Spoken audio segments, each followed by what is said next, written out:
tulemast tagasi siia kanalile. Marju on veel vara korjata, vaarikad pole veel õitsemagi hakanud.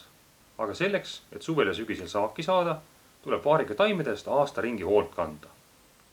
Tänases videos näitan, mis töid ma istanduses maikuu jooksul tegin. See kuu võitlesin peamiselt umbrohtude vastu.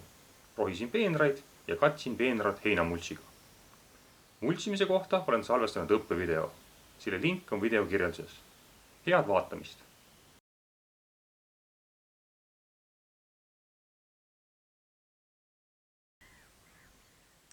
On 1. mai aastal 2022.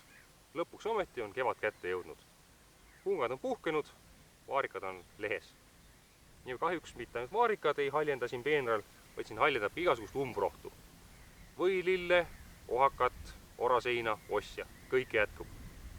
Põhimõtteliselt see pind on küll kaetud heinamultsiga, aga aja jooksul on see hein ära kõdunenud ja umbrohud kasvavad siit läbi. Ja mis siis nüüd teha? Mõistlik oleks see pind uuesti katta mingisuguse heinaga.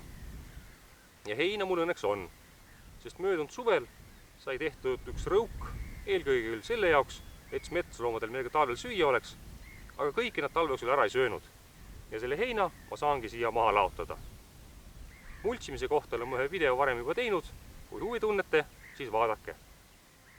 Aga nüüd ei ole midagi muud teha. Tuleb hakata heina tegema. Rõuk on nüüd ära lammutatud, hein on aeda toodud ja laotatud laiali vaarikate ümber. Tänu sellele heinale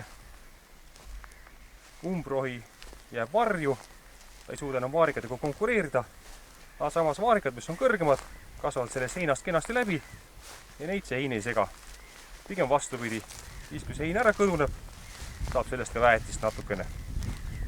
Kahjuks seda heina kõigi taimede jaoks ei jätkunud, osad peenrad on veel katmata ja siin, nagu näete, umbrohi kasvab jõudsalt.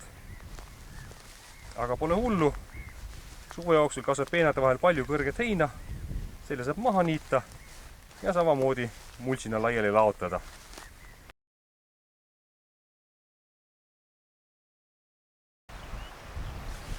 Hein on nüüd peenra ümber maha laotatud ja sellest on palju abi. Ta varjutab umbrohu eest valguse ära ja vaarikad saavad rahulikult kasutada kõiki toitaineid ja vett, mis see peenra peale tuleb. Loomulikult natukene umbrohtu kasvab sellest multsist läbi, aga see ei ole väga suur probleem. Sest vaarikad on piisavalt suured, nad saavad hakkama ja umbrohi neid otseselt ei ohusta, kui seda vähe on. Probleem on aga selles, et seda heina ei jätkunud kõikide peenarde jaoks. Osad peenrad neid paljaks. Ja siin ongi näha, mis juhtub, kui peenar jätta multsimata. Kunagi siin oli mults, aga aeg on mööda läinud, on ära kõdunenud ja seetõttu selles vaarika peenras kasvab päris palju umbrohtu. Siin on naati, oraseina, ohakat, võilille. Iseenesest nad ei ole midagi hullu, aga probleem on selles, et toitaineid ja vett on piiratud harv, piiratud hulk ja kõigi nende jätku. Just nimelt need umbrohud on üsna invasiivsed taimed, nad suudavad kultuurtaimedest paremini vett, toitu endale hankida. Ja seepärast vaarikad võivad nälga jääda ja saak väheneb. Aga mida selle puhul siis ette võtta? Üks võimalus oleks muidugi keemiline tõrje, aga seda ma siin teha ei saa, sest et mul on mitmeaastased taimed ja kui ma siin glüfosaadiga üle pritsiksin nad, siis sureksid ära nii umbrohud kui ka vaarikad. Järelikult jääb ainult üks võimalus, tuleb hakata käsitsi neid ära noppima. Ja see on üsna keeruline töö, selles suhtes ta ei ole keeruline, aga nõuab täpsust ja tähelepanu, sest need uued vaarikad, mis maasest just tulevad, esimese aasta võrsed, need on üsna sarnased naadile ja kogemata võib need uued vaarikad välja noppida naadi pähe. Ja teine probleem on suure juurega umbrohud, nagu näiteks ohakad ja võililled. Kui neil maa peal osa ära tõmmata, siis ei juhtu nendega mitte midagi hullu. Maa all on piisavalt palju varuaineid, et nad kasvatavad endale uue maapealse osa. Ja selleks seda vältida, selleks ei mitte midagi muud üle, kui iga üksiku ohaka või võilille puhul tuleb võtta see ork ja torgata juur läbi. ja tõmmata välja siis taim koos juurega, et ta ei saaks varuainete arvelt hakata endale uut maapealset osa kasvatama. Ja see on niisugune täpsust nõudev ja aega nõudev töö. Mitte midagi muud ei ole teha, kui jõudu tööle. Läks aega, mis läks, aga aega läks. Peenar sai ära rohitud ja üles kihkutud umbroi visatud vaarikate vahele peenra katteks.